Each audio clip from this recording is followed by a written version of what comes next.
Good morning all of you. आज जो हम पढ़ेंगे क्लास 7 एनसीईआरटी हिस्ट्री की यह पुस्तक है, अध्याय 5 है। पिछली क्लासों में हम लोगों ने क्लास 6 की एनसीईआरटी पढ़ी, क्लास 7, और अब क्लास 7 की एनसीईआरटी पढ़ रहे हैं।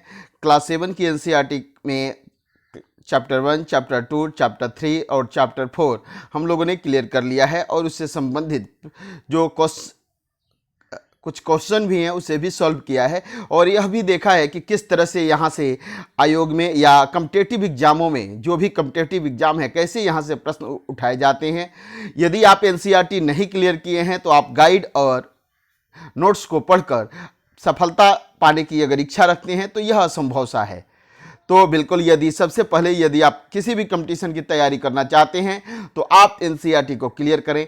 अब बहुत सारे बच्चों का यह प्रश्न रहता है कि सर एनसीईआरटी को कैसे पढ़ें, सर कुछ पता ही नहीं चलता कि इसमें क्या किस चीज़ का नोट्स बनाएं, क्या याद किया जाए, क्या याद नहीं किया जाए।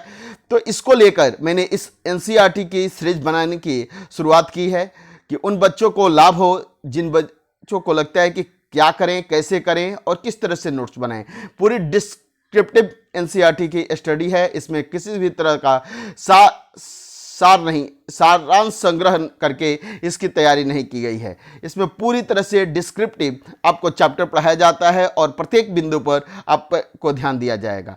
अब देखें कि जैसे बीपीएससी में UGC net, GRF, PGT, TGT की यदि तैयारी कर रहे हैं तो ये काफ़ी नेसेसरी है। उत्तर प्रदेश यदि या पीजीटी की तैयारी कर रहे हैं या जेआईसी लेक्चरर की तैयारी कर रहे हैं, या बहुत सारे बच्चे यूजीसी नेट की तैयारी हिस्ट्री सब्जेक्ट से कर रहे हैं, उन सब के लिए ये हिस्ट्री की एनसीईआरटी काफ़ी महत्वपूर्ण है। तो आप इस पर ध्यान दें। अब चलते हैं हम अपने चैप्टर पर। बिल्कुल, यदि आप नए हैं तो पहले अगर 7 की एनसीईआरटी पढ़ना चाहते हैं तो 7 में चैप्टर 1, चैप्टर 2, चैप्टर 3, चैप्टर 4 और चैप्टर 5 पढ़ेंगे, तब समझ में आएगा। यदि आपने 6 की एनसीईआरटी नहीं क्लियर की है और आप कॉम्पिटिटिव एग्जाम की तैयारी कर रहे हैं तो सबसे पहले क्लास 6 की एनसीईआरटी को पढ़ें, जिसमें 11 चैप्टर हैं। उन 11 चैप्टरों को क्लियर करने के बाद, उसके एक नोट्स बनाने के बाद, उसके बाद आप क्लास 7 की एनसीईआरटी को पढ़ें और बिल्कुल क्रम से पढ़ें। तो ये इतिहास आपको क्रम से समझ में आएगा, और बहुत सारी चीज़ें, मैं ये दावा करता हूं कि मैं ऐसे आपको समझा दूंगा कि बहुत सारी चीज़ें इतिहास में बहुत आपकी समस्या होती है कि याद कैसे करें, क्या याद किया जाए, कैसे याद किया जाए, बार बार भूल जाते हैं। ये सारी समस्याएं आपकी जो है सॉल्व हो जाएगी। और बीच में आप देखते ही हैं कि अक्सर मैं चैप्टर के बीच में कई सारे ऐसे तरीके बतलाता हूं, कई सारी ऐसी बातों पर फोकस करता हूं जो केवल आपके एग्जाम के लिए फायदेमंद है। तो चलते हैं अब हम लोग अपने टॉपिक पे, अपने चैप्टर को शुरू करते हैं। ये देखेंगे कि यह चैप्टर का नाम क्या है। तो आपके चैप्टर का नाम है शासक और इमारतें। आपके चैप्टर का क्या नाम है? शासक और इमारतें। क्लियर हुआ? आपके चैप्टर का नाम शासक और इमारतें हैं। पिछली क्लास में हम लोगों ने मुगल शासकों के विषय में पढ़ा था, आपको याद ही होगा। और चैप्टर 4 में मुगल शासकों के विषय में, और चैप्टर 3 में हम लोगों ने दिल्ली के सुल्तानों के विषय में पढ़ा था। अब इस चैप्टर में हम देखेंगे कि दिल्ली के सुल्तानों ने कौन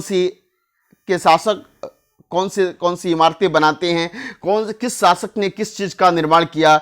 ये एक तरह से कहें तो यह चैप्टर आपको वास्तुकला की जानकारी देता है। भवन निर्माण कला को वास्तुकला की जानकारी देता है। अब देखें, पढ़ते हैं कि जो अब कहता है शासक और इमारतें, ये तो चैप्टर आपको बिल्कुल चैप्टर का नाम याद हो गया होगा। अब कहता है कि चित्र 1 कुतुब मीनार के पहले छज्जे को प्रदर्शित करता है। कुतुबुद्दीन ऐबक ने लगभग 1199 ईस्वी में, इसको आप नोट करेंगे, नोट्स बनाएंगे कुतुब मीनार के संबंध में। और कुतुब मीनार का निर्माण कब हुआ? 1199 ईस्वी में इसका निर्माण हुआ था। छज्जे के नीचे छोटे मेहराब तथा ज्यामितीय रूपरेखा द्वारा निर्मित नमूने को देखें। क्या आपको छज्जे के नीचे अभिलेखों की 2 पट्टियां दिखाई दे रही है? अब देखेंगे थोड़ा सा मानचित्र को भी आप देखें कि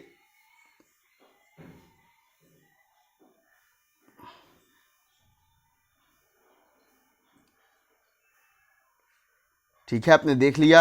अब चलते हैं आगे। छज्जे के नीचे अभिलेख की दो पट्टियां दिखाई दे रही है। ये अभिलेख अरबी में हैं। किस भाषा में ये अभिलेख लिखे गए हैं? ये अभिलेख अरबी भाषा में लिखे गए हैं। गौर करें कि मीनार का बाहरी हिस्सा घुमावदार तथा कोणीय है। ऐसे सतह पर अभिलेख लिखने के लिए काफी परिशुद्धता की आवश्यकता होती थी। सर्वाधिक योग्य कारीगर ही इस कार्य को संपन्न कर सकते थे। याद रखें कि 800 वर्ष पूर्व केवल कुछ ही इमारतें पत्थर या ईंट की बनी होती थी। 13वीं शताब्दी में कुतुब मीनार जैसी इमारत का देखने वालों पर क्या प्रभाव पड़ता होगा? बात समझे। 8वीं शताब्दी के विषय में जब हम पढ़ रहे थे तो 8वीं शताब्दी की जो इमारतें थीं वो इतने विशाल पत्थरों से नहीं बनी होती थी और ईंटों से इतनी खूबसूरत नहीं बनी होती थी। ये 8वीं शताब्दी। अब याद करें कि जब ये कुतुब मीनार का निर्माण 13वीं शताब्दी में हुआ, कब हुआ है? तो 1191-92 में। क्लियर है आपको? 1199 में। तो जब 1199 में इसका निर्माण हुआ होगा 13वीं शताब्दी के प्रारंभिक वर्षों में, तो कितनी खूबसूरत होगी या लोगों को लगता होगा कि ये क्या जो है चमत्कार है, किस तरह से इसका निर्माण, क्योंकि उस समय तक लोगों ने ऐसी इमारतें नहीं देखी थी। क्लियर हुआ? आगे चलते हैं। 18वीं शताब्दी के बीच राजाओं तथा उनके अधिकारियों ने दो तरह की इमारतों का निर्माण किया। पहली तरह की इमारत में संरक्षित तथा इस दुनिया और दूसरी दुनिया में आराम विराम की भव्य जगहें, किले, महल तथा मकबरे थे। दूसरी श्रेणी में मंदिर, मस्जिद, हौज, कुएं, सराय तथा बाजार जैसी जनता के उपयोग की इमारतें थीं। राजाओं से यह अपेक्षा की जाती थी कि वे अपने प्रजा की देखभाल करेंगे तथा प्रजा के उपयोग और आराम के लिए इमारतों का निर्माण करवाकर राजा उनकी प्रशंसा पाने की आशा करते थे। इस तरह के निर्माण कार्य व्यापारियों सहित अन्य व्यक्तियों के द्वारा भी किए जाते थे। यहाँ तक कि कुछ निर्माण तो शासक स्वयं करते थे, जो राजा शासक थे वो स्वयं करते थे। कुछ इन भव्य इमारतों, मस्जिदों, मंदिरों, हौजों और कुएं, सराय तथा बाजारों का निर्माण कुछ व्यापारी समूह भी करते थे द्वारा किए वे मंदिर, मस्जिद और कुओं का निर्माण करते थे, परंतु घरेलू स्थापत्य व्यापारियों की विशाल हवेलियों के अवशेष 18वीं शताब्दी से ही मिलने शुरू होते हैं। क्लियर हो गया? यहाँ तक आप समझ गए हैं। अब इसको थोड़ा सा समझें। कुतुब मीनार के विषय में कुछ जानकारी कलेक्ट करें और इसे बिल्कुल एक नोट्स बनाकर जरूर लिखेंगे। कुतुब मीनार 5 मंजिल है। कितनी मंजिल है कुतुब मीनार में? तो कुतुब मीनार 5 मंजिल वाला भवन है। और इमारत अभिलेखों की पट्टियां इसके पहले छज्जे, कहाँ लिखी गई हैं? पहले छज्जे के नीचे। इमारत की पहली मंजिल का निर्माण कुतुबुद्दीन ऐबक तथा शेष मंजिल, पहली मंजिल का निर्माण किसने कराया? कुतुबुद्दीन ऐबक ने।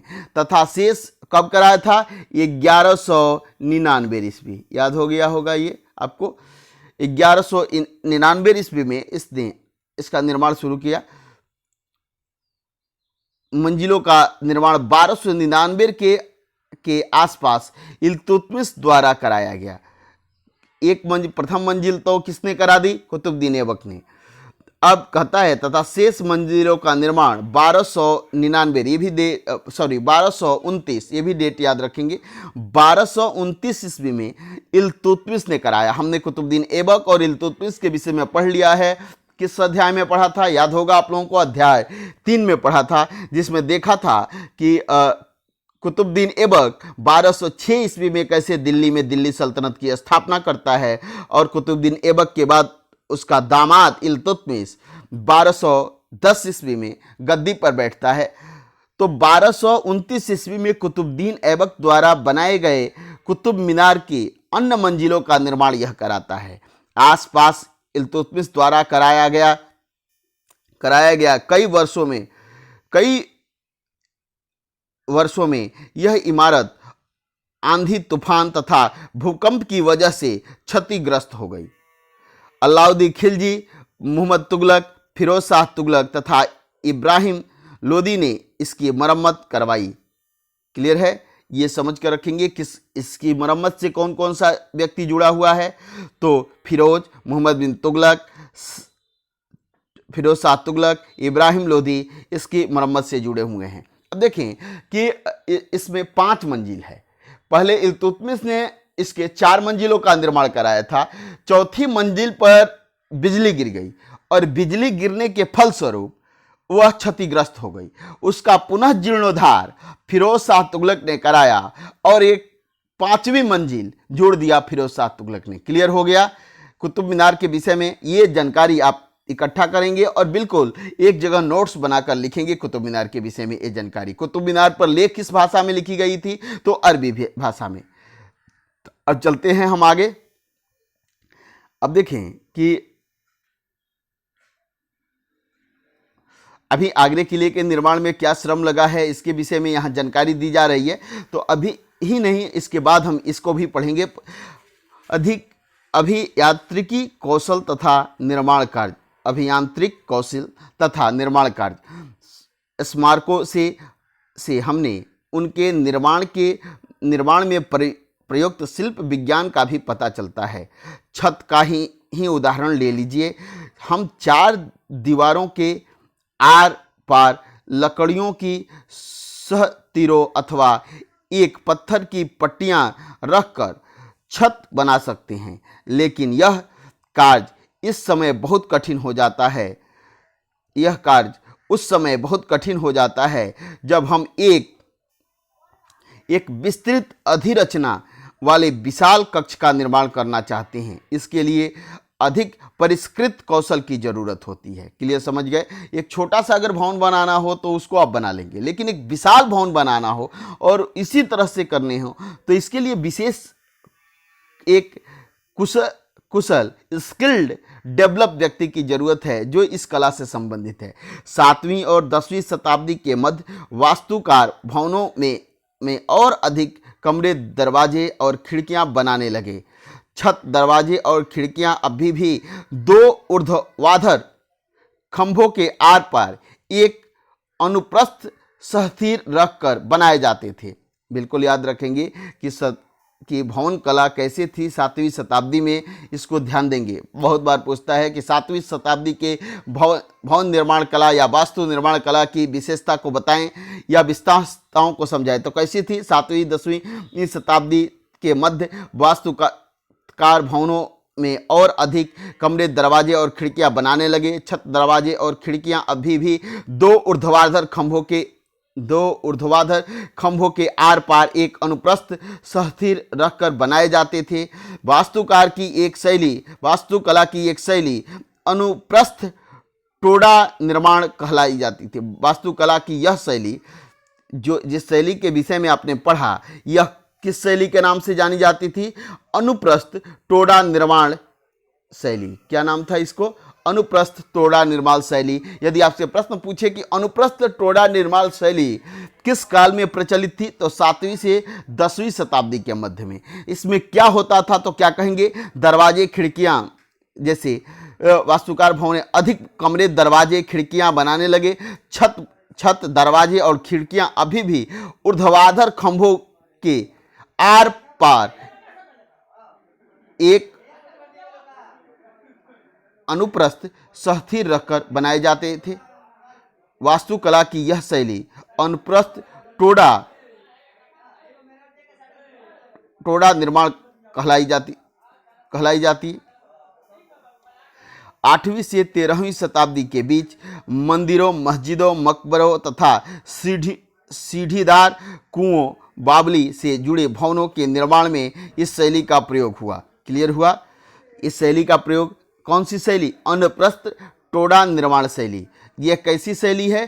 तो वास्तुकला की शैली है। भवन निर्माण की शैली है, वास्तुकला में भवन निर्माण की शैली है अनुप्रस्थ टोडा निर्माण शैली। और यदि आपसे पूछे अनुप्रस्थ टोडा निर्माण की विशेषता बताएं तो क्या बताएंगे? तो इसमें कई सारे, इस शैली में जब भवन बनाए जाते थे तो कई सारे कमरे और उसमें खिड़कियां लगी होती थी, दीवार लगे होते थे, और ये अभी भी ऊर्ध्वाधर खंभों के आर पार एक अनुप्रस्थ सहस्थिर रखकर बनाए जाते थे। वास्तुकला की यह शैली अनुप्रस्थ टोडा निर्माण शैली कहलाती थी। तो क्लियर याद रखेंगे, अनुप्रस्थ टोडा निर्माण शैली का विकास कब हुआ? तो इस शैली का विकास 7वीं और 10वीं शताब्दी के मध्य में हुआ था। क्लियर हुआ आपको कि इस अनुप्रस्थ टोडा निर्माण शैली, इस शैली का, यह शैली वास्तुकला शैली है और इस शैली का विकास 7वीं तथा 10वीं शताब्दी के मध्य में हुआ था। क्लियर हुआ? इस शैली की विशेषताएं आप समझ गए। 8वीं से 13वीं शताब्दी के बीच मंदिर, मस्जिद, मकबरे और सीढ़ीदार कुओं से जुड़े भवनों के निर्माण में इस शैली का प्रयोग किया गया। इस शैली से क्या क्या बनाए गए जाते थे? मंदिर, मस्जिद, मकबरे, सीढ़ीदार कुएं और आदि चीजें इस शैली से जुड़ी हुई थीं और इनका निर्माण किया जाता था। तो यहाँ तक आपने ये समझा कि 10वीं और 7वीं से लेकर 10वीं शताब्दी के मध्य तक किस तरह से अनुप्रस्थ टोडा निर्माण शैली का विकास होता है। अब आगे चलते हैं, हम ये देखेंगे चित्र 2 का क है, ठीक है। ये इसकी निर्माण कला को देखें और ये ख की निर्माण कला को देखें। चित्र दिल्ली की कुवत उल इस्लाम मस्जिद, कुवत उल इस्लाम मस्जिद का निर्माण कुतुबुद्दीन ऐबक ने कराया था। मस्जिद का एक हिस्सा है। 12वीं शताब्दी का मिहराब के निर्माण में अनुप्रस्थ टोडा तकनीक का इस्तेमाल। अब देखें कि ये जो मिहराब हैं इसके निर्माण में किस शैली का प्रयोग करते थे? अनुप्रस्थ टोडा तकनीक शैली। इस शैली के विषय में याद रखेंगे, बिल्कुल यह शैली आपके लिए काफ़ी महत्वपूर्ण है। बहुत सारी JBPCS एग्जाम है, इसमें पूछे जाते हैं कि ये अनुप्रस्थ टोडा शैली क्या है। तो अनुप्रस्थ टोडा शैली के विषय में आप बता देंगे। इन दोनों इमारतों को देखेंगे। आगे चलते हैं। राजस्थान के बूंदी में स्थित रानी जी की बावड़ी उन 50 बावड़ियों में सबसे बड़ी थी जिसका निर्माण पानी की आवश्यकता की पूर्ति के लिए किया गया। अपनी स्थापत्य सुंदरता के लिए विख्यात इस बावड़ी का निर्माण 1699 ईस्वी में रानी नाथावत जी ने, जो बूंदी के राजा अनिरुद्ध सिंह की रानी थी, ने किया था। ये आपके लिए काफ़ी महत्वपूर्ण है, ये याद रखेंगे। बूंदी कला का विकास किसके काल में हुआ? ये बूंदी कला विशेषकर है। और आजकल एग्जामों में अक्सर वास्तुकला और आर्ट कल्चर पर विशेष फोकस है, इसलिए ये चीज़ें आपके लिए एग्जाम के लिए बहुत महत्वपूर्ण हैं। आगे चलते हैं। दिल्ली की कुवत उल इस्लाम मस्जिद का एक हिस्सा 12वीं शताब्दी, ये दिल्ली की कुवत उल इस्लाम मस्जिद का एक हिस्सा है। 12वीं शताब्दी का उत्तरार्ध। चित्र 2 में देखें, मिहराब के निर्माण में अनुप्रस्थ टोडा तकनीक का इस्तेमाल किया गया है। ये चित्र है, इसमें किसका प्रयोग किया गया है? अनुप्रस्थ टोडा तकनीक का इस्तेमाल किया गया है। बिल्कुल यहाँ तक आपको स्पष्ट समझ में आ गया होगा। आगे चलते हैं। 11वीं शताब्दी के आरंभ में मंदिर निर्माण। अब देखेंगे कि 11वीं शताब्दी के अंत में मंदिरों का निर्माण किस तरह से हो रहा है, ये देखेंगे। ये 2 चित्र बने हुए, चित्र क और चित्र ख। अब देखें कि शिव की स्तुति में बनाए गए कंदरिया महादेव मंदिर का निर्माण। अब देखिए, ये आपसे बहुत एग्जामों में पूछे जाते हैं कि कंदरिया महादेव मंदिर का निर्माण किस वंश के शासकों ने कराया? तो चंदेल राजवंश के राजा धंग देव द्वारा 1999 में किया गया। ये बिल्कुल आप नोट बनाएंगे कि कंदरिया महादेव मंदिर का निर्माण, ये कंदरिया महादेव मंदिर किसका मंदिर है? तो शिव जी का मंदिर है। शिव की स्तुति के लिए इसका निर्माण कराया गया है और इसका निर्माण चंदेल शासकों ने कराया। और कब कराया है इसका निर्माण? 999 में इस मंदिर का निर्माण कराया है, में किया गया था। चित्र इस हमें मंदिर की योजना है। एक अलंकृत द्वार से उसके प्रवेश भाग और मुख्य सभा भवन, महामंडप जहां नृत्य का आयोजन होता था।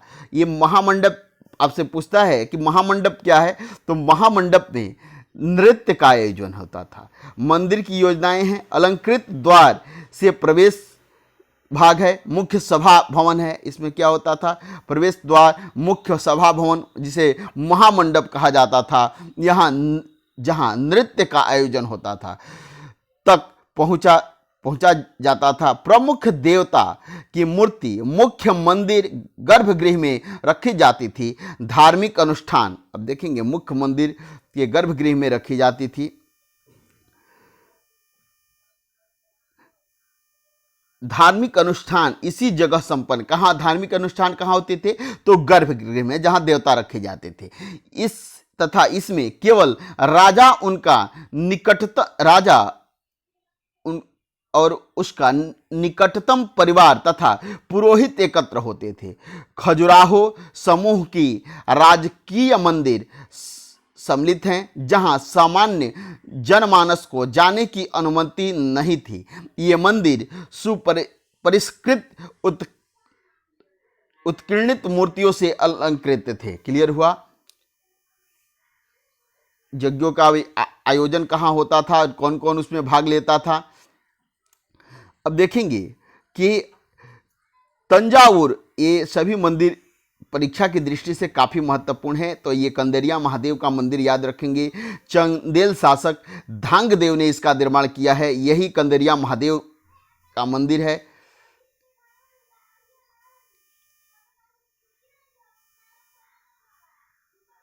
ये कंदेरिया महादेव का मंदिर है। क्लियर है। अब आगे चलते हैं। ये तंजावुर के राजेश्वर मंदिर, यह मंदिर काफ़ी प्रसिद्ध मंदिर है और एग्जाम के दृष्टि से भी महत्वपूर्ण है।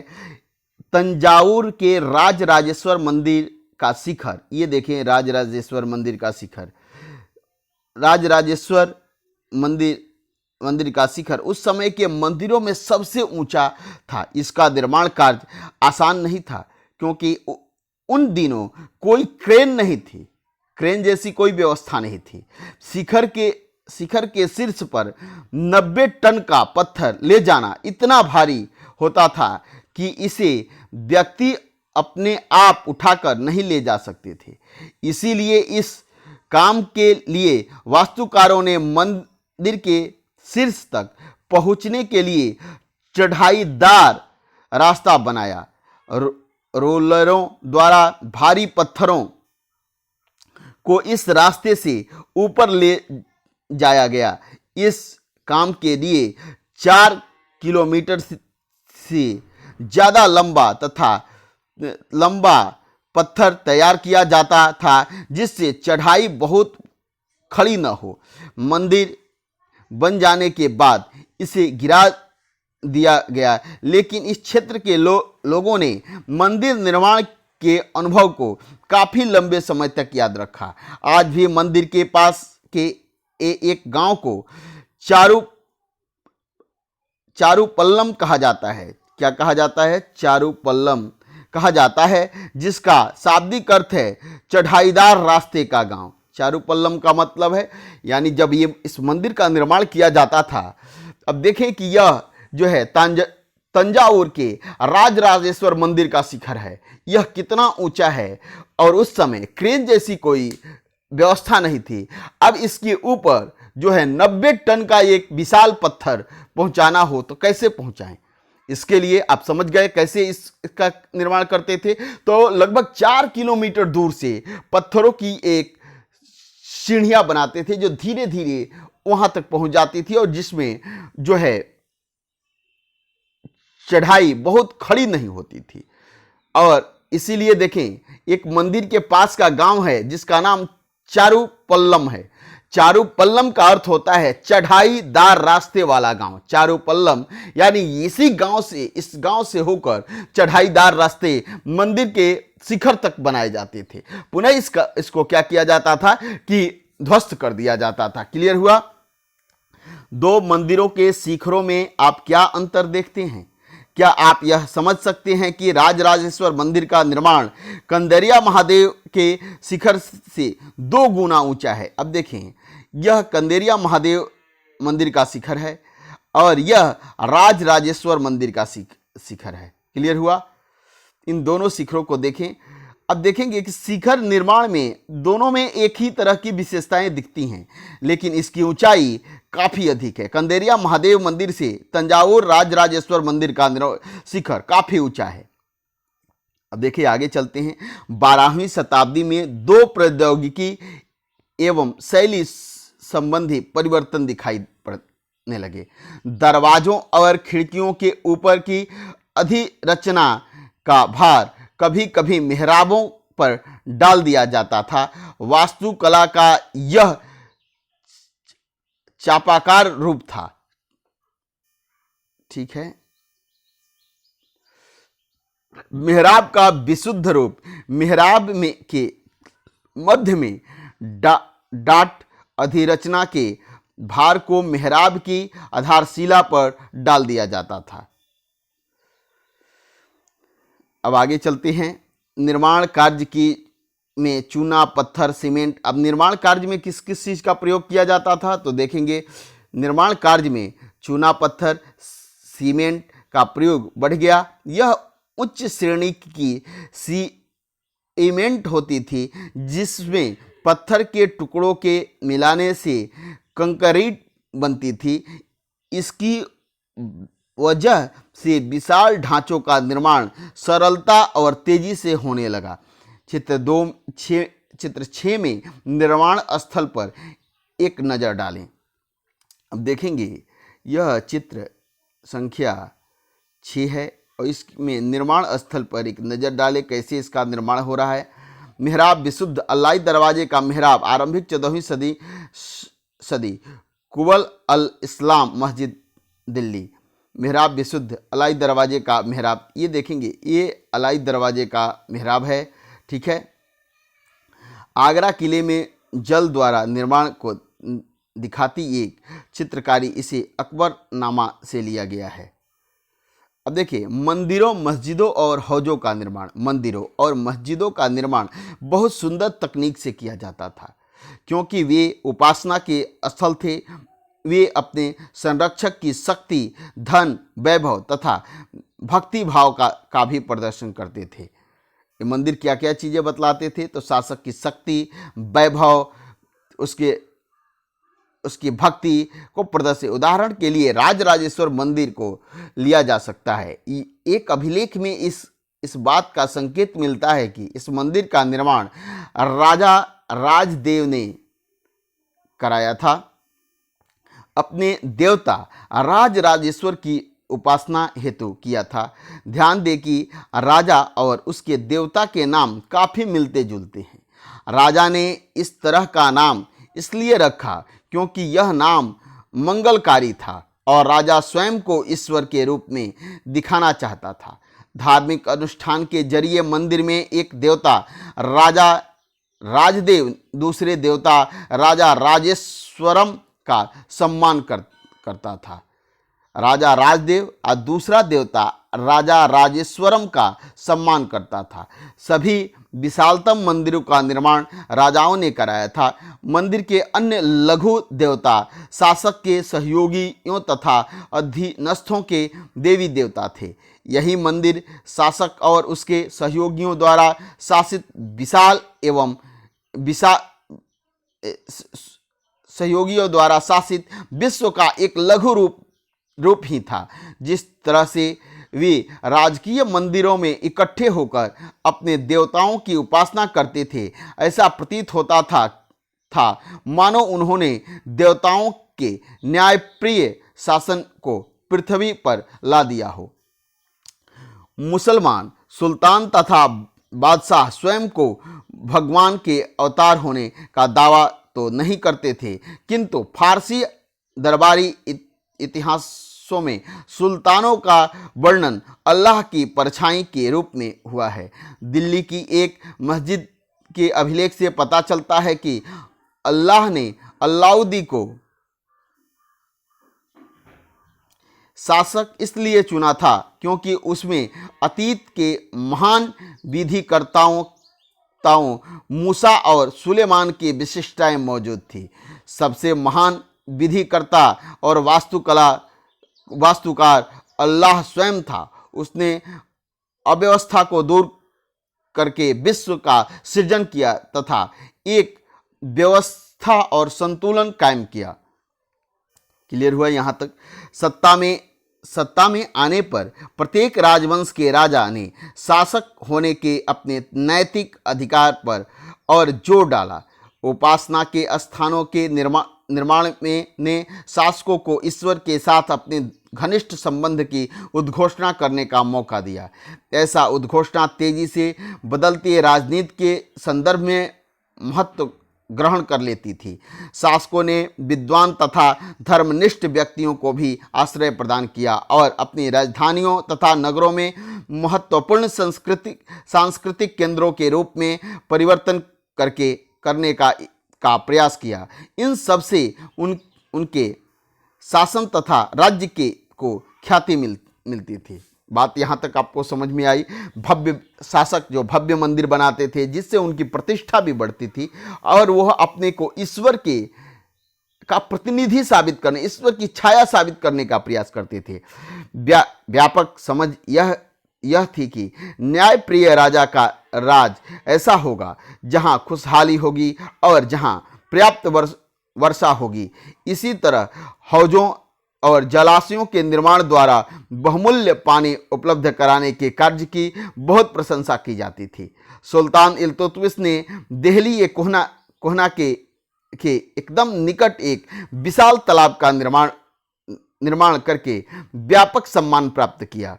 इस विशाल जलाशय को हौज-ए-सुल्तान अथवा राजा का तालाब कहा जाता था। क्या कहा जाता था? किसने बनाया? हौज-ए-सुल्तानी का निर्माण किसने कराया था? इल्तुतमिश ने। कहाँ कराया था? दिल्ली ये कोहना के पास ही कराया था।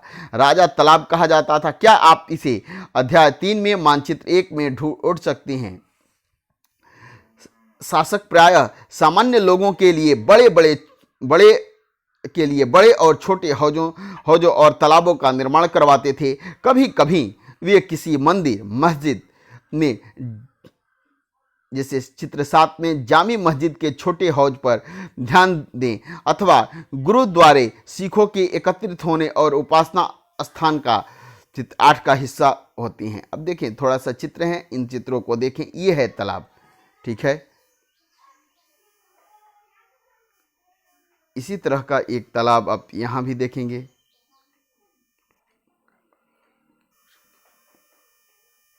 ये मक्का की ओर संकेत कर रहा है, किबला। अपनी नई राजधानी शाहजहानाबाद 1669 में शाहजहां द्वारा बनाई गई जामी मस्जिद की योजना, ये जामा मस्जिद की योजना है। ये जामा मस्जिद है और इसका निर्माण किसने कराया है? तो शाहजहां ने कराया है। क्लियर हुआ? कब? 1650 से लेकर 56 में शाहजहां ने इसका निर्माण कराया था। क्लियर हुआ? अब इन कुछ चीज़ों को पढ़ेंगे, देखेंगे। कह रहा है कि एक शाही वास्तुशिल्प मुगल बादशाह शाहजहां के इतिहासकार ने शासक को साम्राज्य व धर्म की कार्यशाला का वास्तुशिल्पी बताया है। अपनी नई राजधानी शाहजहानाबाद 1650-56 में शाहजहां द्वारा बनाई गई जामी मस्जिद की योजना, ये जामी मस्जिद है। अब देखें कि ये है फारसी शब्द आबाद और आबादी आब शब्द से निकलते हैं, जिसका अर्थ है पानी। आबाद शब्द उस जगह के लिए इस्तेमाल होता है जहाँ बसावट हो। आबाद मीन्स जहाँ बसावट हो। इसका एक अन्य अर्थ खुशहाली भी है। आबादी का अर्थ जनसंख्या एवं समृद्धि दोनों ही हैं। अब ये चित्र आपने देखा, अब देखेंगे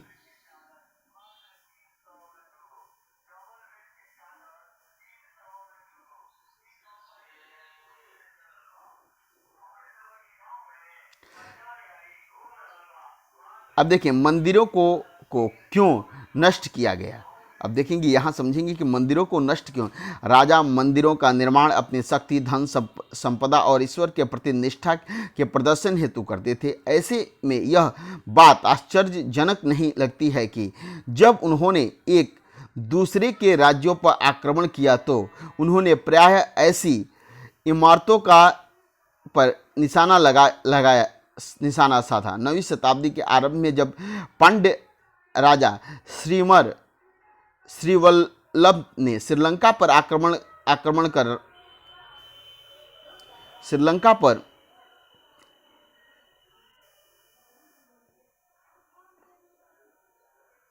कर राजा सेन प्रथम 831 से 885 ईस्वी को पराजित किया था, उसके विषय में बौद्ध भिक्षु व इतिहासकार धम्मकिति ने लिखा है कि सारी बहुमूल्य चीजें वह ले गया।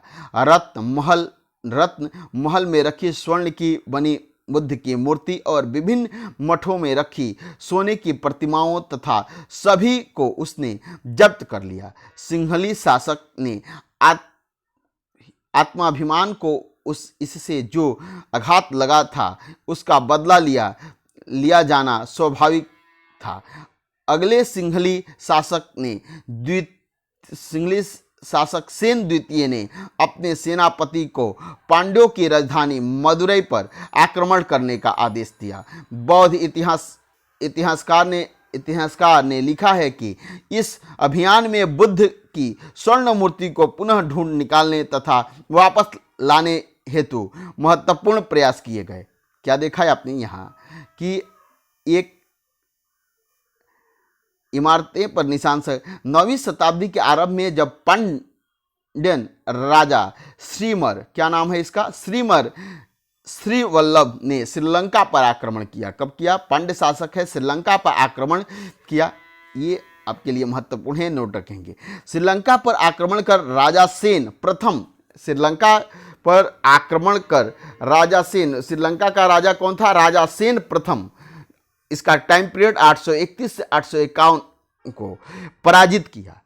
क्या किया? पराजित करने के बाद उसके विषय में बौद्ध भिक्षु, अब पराजित कर दिया, बौद्ध भिक्षु इतिहासकार धम्मकिति बताते हैं, ने लिखा है कि सारी बहुमूल्य चीजें वह ले गया। क्या कहता है धम्मकिति? कहते हैं कि सभी बहुमूल्य चीजें श्रीलंका से जो है कौन ले जाता है कि पांड्य शासक राजा श्रीवल्लभ ले जाता है। रत्न महल में रखे स्वर्ण की बनी बुद्ध की मूर्ति और विभिन्न मठों में रखी सोने की प्रतिमाएं, इन सभी को उसने जब्त कर लिया और सिंहली शासक के आत्माभिमान को इससे जो आघात लगा, इस सभी चीजों को जब जब्त कर लिया पांड्य राजा, तो सिंहली यानी श्रीलंकाई शासक, सिंहली शब्द आया है श्रीलंका के लिए, सिंहली शासक के आत्माभिमान को यानी आत्माभिमान को, आत्मसम्मान को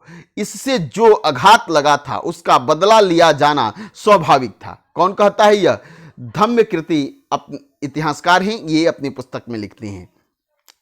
पांड्यों अब अगले सिंहली यानी अगले इसके बाद जो श्रीलंका का शासक हुआ जिसका नाम सेन द्वितीय था, ने अपने सेनापति को पांड्यों की राजधानी कहाँ? मदुरै, ये सभी चीजें नोट करेंगे, को आक्रमण करने का आदेश दिया। बौद्ध इतिहासकार ने लिखा है कि इस अभियान में बुद्ध की स्वर्ण मूर्तियों को ढूंढ निकालने तथा वापस ले जाने हेतु महत्वपूर्ण प्रयास किए गए। इसी तरह 11वीं शताब्दी के आरंभ में जब चोल राजा राजेंद्र, ये बिल्कुल ये सब नाम आप याद रखेंगे, ये बहुत एग्जाम के लिए महत्वपूर्ण है।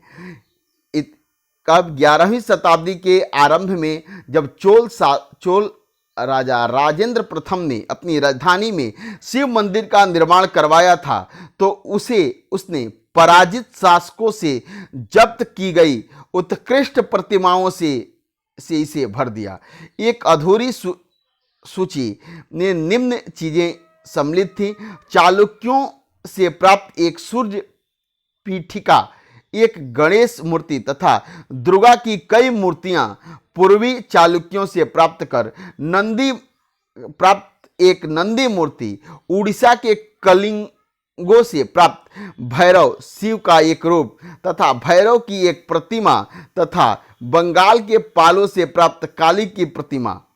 ये कौन करता है? ये जब चोल राजा राजेंद्र प्रथम ने अपनी राजधानी में शिव मंदिर का निर्माण कराया तो क्या क्या डालता है, ये सारी चीजें आप लिखेंगे, कौन सी चीजें, वह कहां से लाया था। अब देखें, गजनी का सुल्तान महमूद राजेंद्र प्रथम का समकालीन था। ये आपके लिए याद रखना है कि गजनी का सुल्तान महमूद किसके समकालीन था? तो चोल शासक राजेंद्र प्रथम के समकालीन था। भारत में अपने अभियानों के दौरान उसने पराजित राजाओं के मंदिरों को अपवित्र किया तथा उसके धन और मूर्तियों को लूट लिया।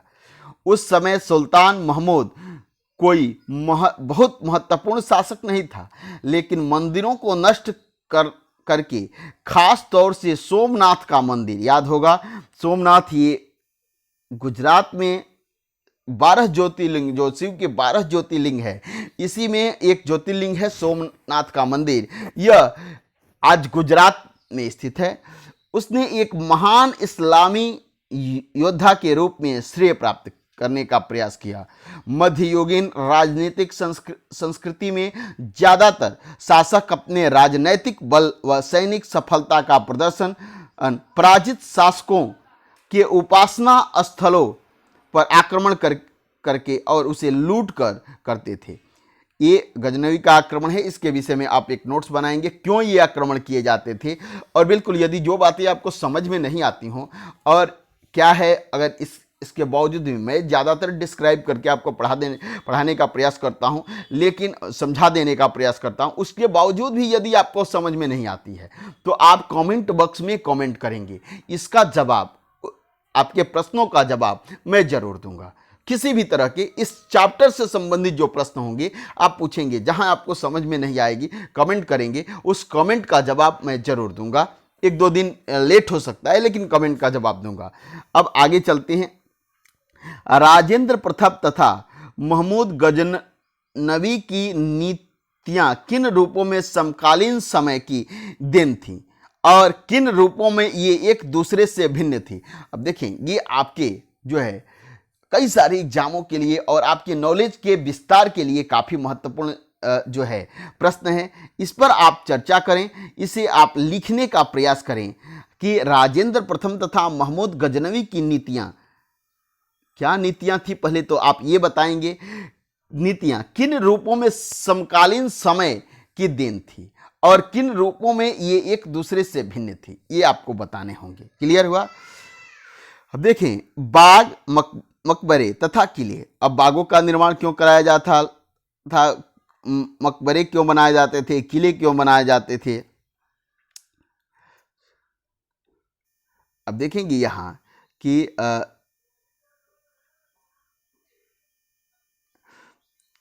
बाग मुगलों के अधीन वास्तुकला और अधिक जटिल हो गई। बाबर, हुमायूं, अकबर, जहांगीर और विशेष रूप से शाहजहां साहित्य कला और वास्तुकला, अब ये याद रखेंगे कि मुगलों के अधीन वास्तुकला और मुगलों के अधीन क्या क्या विकसित हुई, वास्तुकला, मुगलों के अधीन वास्तुकला और अधिक जटिल हो गई। बाबर, हुमायूं, मुगल वंश का संस्थापक बाबर, हुमायूं, इसके विषय में हम लोगों ने अध्याय 4 में विस्तार से पढ़ा था। बाबर, हुमायूं, अकबर, जहांगीर और शाहजहां जहां साहित्य कला और वास्तुकला में व्यक्तिगत रुचि लेते थे। अपनी आत्मकथा में बाबर ने एक आत्मकथा लिखी है जिसका नाम है तुजुक-ए-बाबरी। यह तुर्की भाषा में लिखा है और बाबर ने इसमें अपने विषय में बहुत सारी जानकारियां दी हैं। ठीक है, आत्मकथा में बाबर ने औपचारिक बागों की योजनाओं और उनके बनाने में अपनी रुचि का वर्णन किया है। अक्सर वे बाग दीवार से घिरे होते थे तथा कृत्रिम नहरों द्वारा 4 भागों में विभाजित थे। क्लियर? सपोज करें कि इस तरह से ही इसका निर्माण हो गया और कृत्रिम नहरों द्वारा ये एक नहर बन गई और एक ये नहर बन गई और ये 4 हिस्से हो गए, इसी को 4 भाग कहते हैं। क्लियर हुआ?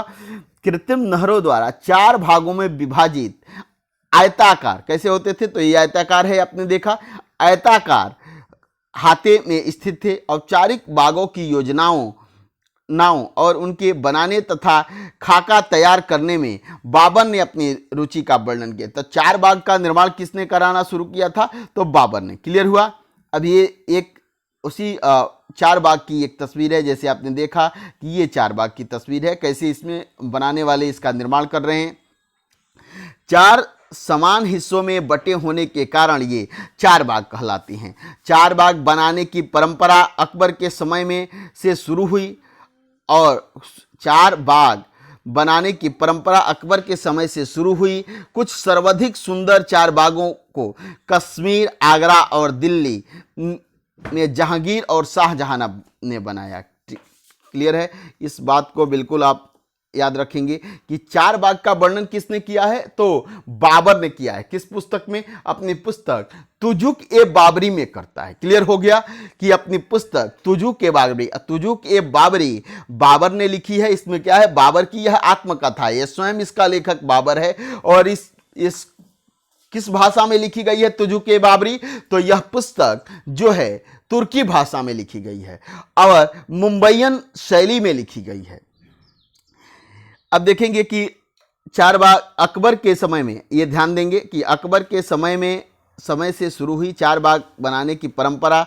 कुछ सर्वाधिक सुंदर 4 बाग कश्मीर, आगरा, दिल्ली में किसने बनाए हैं, जहांगीर और शाहजहां ने बनवाए। क्लियर हो गया? अब आगे चलते हैं। अकबर के शासनकाल में कई तरह के महत्वपूर्ण वास्तुकलात्मक नवाचार हुए। इनकी प्रेरणा अकबर के वास्तुशिल्पियों ने उसके मध्य एशियाई पूर्वज तैमूर के मकबरों से ली। हुमायूं के मकबरे ने सबसे पहली बार दिखने वाला केंद्रीय गुंबद जो बहुत ऊंचा था और ऊंचाई मेहराबदार प्रवेश द्वार पुस्तक मुगल वास्तुकला के महत्वपूर्ण रूप बनाए गए। यह मकबरा एक विशाल औपचारिक 4 बाग के मध्य में स्थित था। इसका निर्माण 8 स्वर्गों अथवा हस्त विहिस्त की परंपरा में हुआ था, जिसमें एक केंद्रीय कक्ष 8 कमरों से घिरा होता था।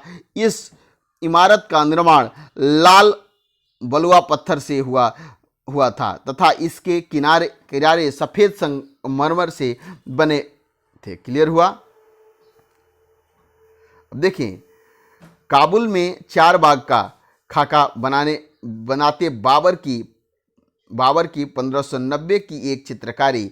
ध्यान दें कैसे रास्ते पर एक दूसरे को काटती नहरें 4 बाग योजना की विशेषता बताती हैं।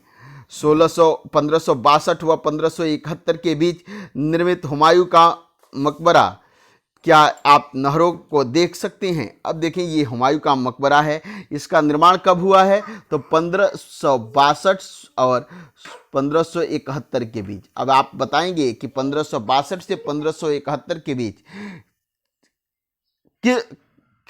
कौन बादशाह था और इसके निर्माण में किसने जो है अपना धन खर्च किया होगा। क्लियर है? ये हुमायूं का मकबरा है। देखिए, ये गुंबद है इसका, इसे ध्यान से देखें। ये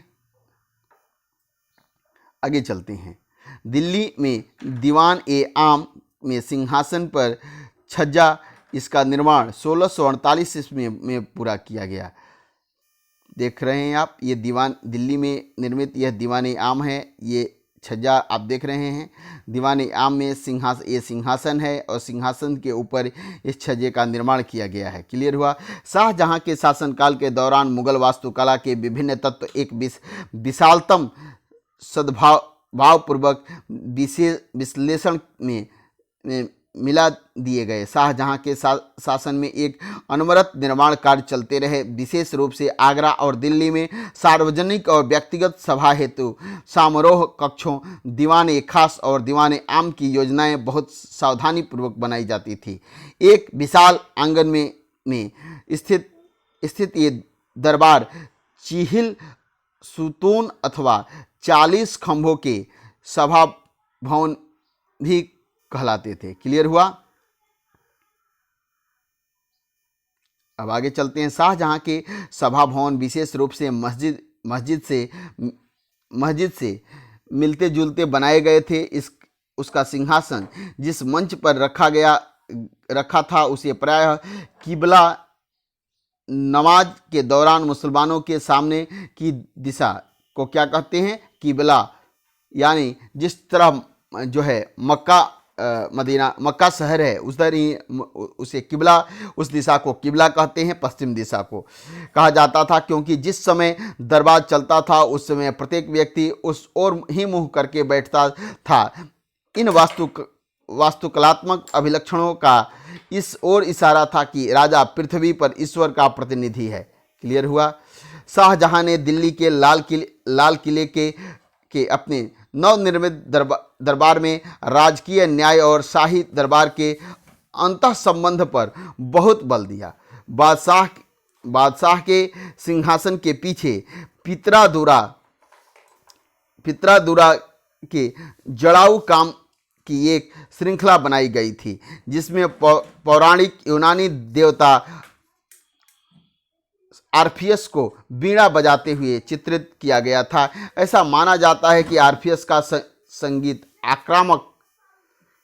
आक्रामक जानवरों को भी शांत कर सकता है और वे शांतिपूर्वक एक दूसरे के साथ रहने लगते हैं। शाहजहां के सार्वजनिक सभा भवन का निर्माण यह सूचित करता था कि न्याय करते समय राजा ऊंचे और निम्न सभी वर्ग के लोगों के साथ समान व्यवहार करेगा और सभी सद्भाव के साथ रह सकेंगे। शासन के आरंभिक वर्षों में शाहजहां की राजधानी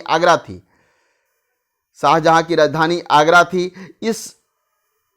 इसमें विशिष्ट वर्गों ने अपने घरों का निर्माण यमुना नदी के तटों पर करवाया था। इसका निर्माण 4 बाग की रचना के ही समान औपचारिक बागों के बीच में हुआ था। 4 बाग की योजना के अंतर्गत ही अन्य तरह के बाग भी थे, जिन्हें इतिहासकार नदी तट बाग कहते थे। इस तरह के बाग में निवास स्थान 4 बाग के बीच में स्थित न होकर नदी तटों के पास बाग के बिल्कुल किनारे पर होता था।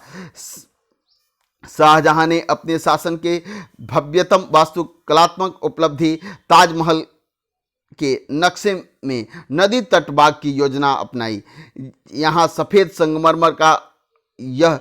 संगमरमर का मकबरा नदी तट के एक चबूतरे पर तथा बाग इसके दक्षिण में बनाए गए तथा नदी पर सभी अभिजातों की पहुंच पर नियंत्रण हेतु शाहजहां ने इस वास्तुकलात्मक रूप को विकसित किया। दिल्ली में शाहजहानाबाद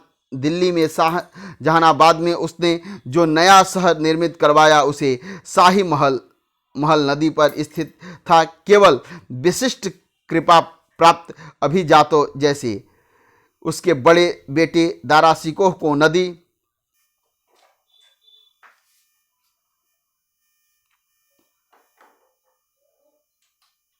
एक नक्शे में आगरा के नदी तट बाग शहर का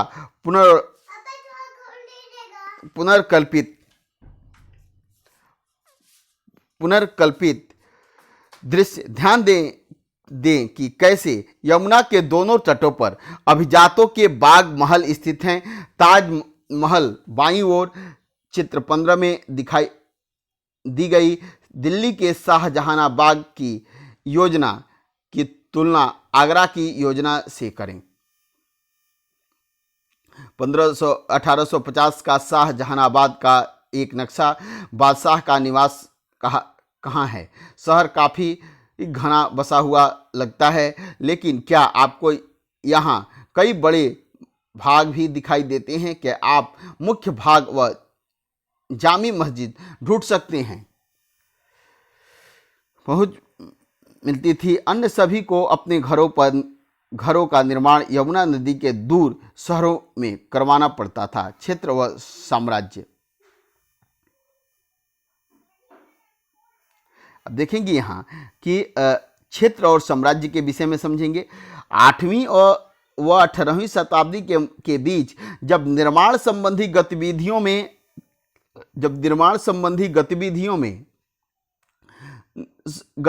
में बढ़ोतरी हुई तो विभिन्न क्षेत्रों के बीच विचारों का भी पर्याप्त आदान प्रदान हुआ।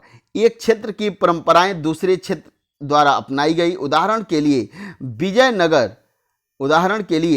विजयनगर राजाओं की गजशालाओं पर बीजापुर और गोलकुंडा जैसे आसपास सुल्तानों की वास्तुकला शैली का बहुत प्रभाव पड़ा।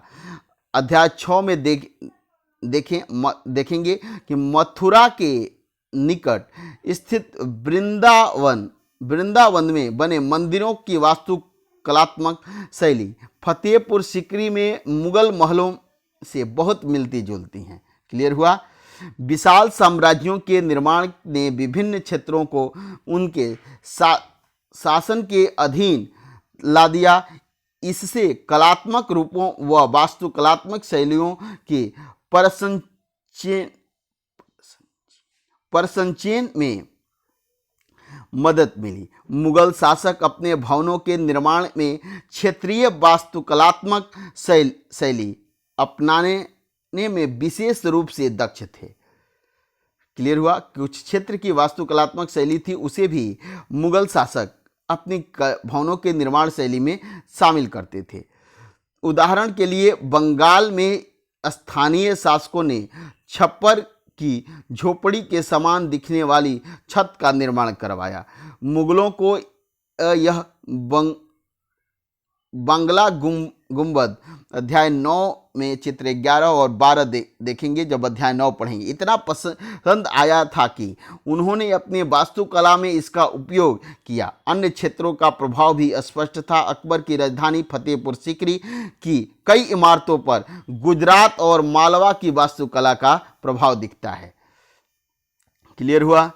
अब आगे चलते हैं कि 18वीं शताब्दी से मुगल शासकों की सत्ता के धूमिल हो जाने के बाद भी उनके आश्रय में विकसित वास्तुकलात्मक शैली निरंतर प्रयोग में रही तथा अन्य शासकों ने जब भी स्वयं के राज्य स्थापित करने के प्रयास किए यह शैली अपनाई। फतेहपुर सीकरी के जोधाबाई महल में के छत के विस्तार को संभालते अलंकृत स्तंभ तथा टेक ये गुजरात क्षेत्र की वास्तुकला परंपरा से प्रभावित हैं। क्लियर है। आसमान छूते 12वीं शताब्दी में फ्रांस में आरंभिक भवनों की तुलना में अधिक ऊंचे व हल्के चर्चों के निर्माण के प्रयास शुरू हुए। वास्तुकला की यह शैली गोथिक नाम से जानी जाती थी। याद रखेंगे इस शैली का नाम क्या है, गोथिक शैली के नाम से जानी जाती थी। इस शैली की विशेषता है कि नुकीले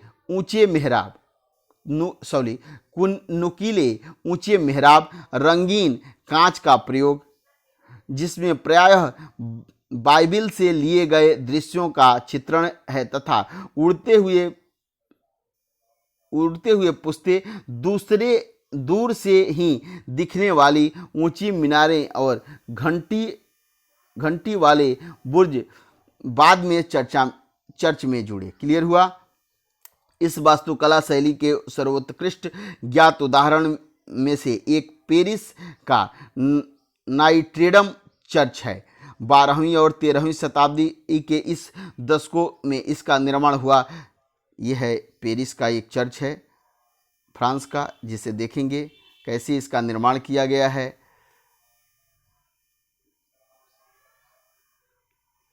और किस शैली का, तो नुकीले ऊंचे मेहराब हैं, रंगीन है। कौन सी शैली है, गोथिक। अब देखिए कुछ प्रश्नों को समझिए। वास्तुकला का अनुप्रस्थ टोडा निर्माण सिद्धांत चापाकार सिद्धांत से किस तरह भिन्न था।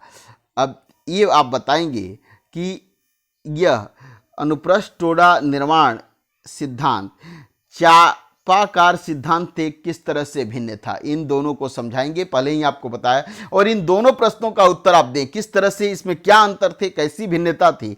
इससे क्या होगा कि आपके रिटन स्किल डेवलप हो जाएगी। इस तरह से प्रश्न यदि कहीं भी वास्तुकला से संबंधित क्षेत्रों में पूछे जाएंगे तो आप इन प्रश्नों को, किसी भी आयोग से भी संबंधित प्रश्न होंगे तो इसका आंसर देने में आप सक्षम हो जाएंगे। तो आपको बताना है कि वास्तुकला की अनुप्रस्थ टोडा निर्माण सिद्धांत और चापाकार सिद्धांत से किस तरह भिन्न था। शिखर ने से आपका क्या तात्पर्य, शिखर किसे कहते हैं आप बताएंगे। पित्रादुरा क्या है, ये पित्रादुरा क्या है तो ये बताएंगे। पित्रादुरा के विषय में बताए ही, अभी चर्चा ही किया था, कई सारे महलों में पित्रादुरा तकनीक का प्रयोग किया। आगरा के वो ताजमहल के निर्माण में पित्रादुरा तकनीक का बृहद रूप से प्रयोग किया गया है।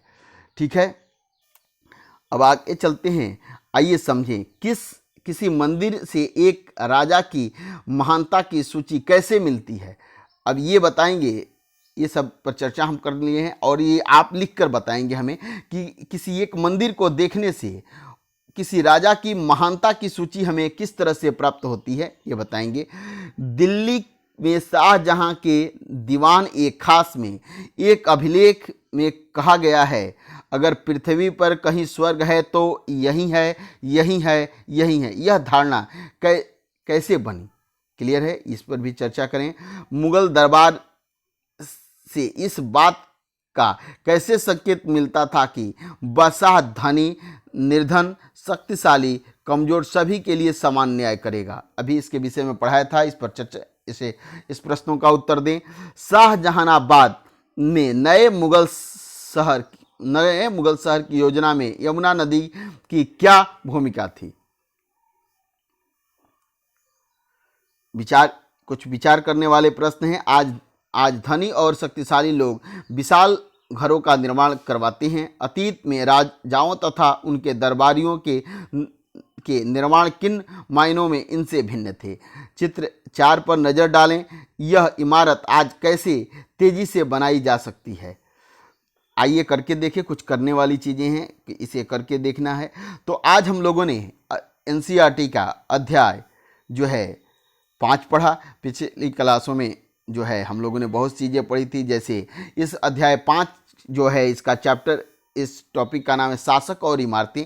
कौन से शासक किस इमारत का निर्माण किया और ये इमारतें किस शैली में निर्माण की गई और किस तरह से शासकों के वैभव, संपन्नता, न्याय और उसकी आक्रामकता और उसकी प्रजाप्रियता की ओर ध्यान दिलाते हैं। इन सब चीज़ों पर इस अध्याय में हम लोगों ने पढ़ा। इसमें बहुत सारे भवनों किस वास्तुकला के विषय में पढ़ा और इस समय कौन कौन सी वास्तुकला रही और किसकी वास्तुकला किस क्षेत्र से प्रभावित रही, इन सारी चीज़ों को पढ़ा। और ये चैप्टर आपके एग्जाम के लिए काफ़ी महत्वपूर्ण है।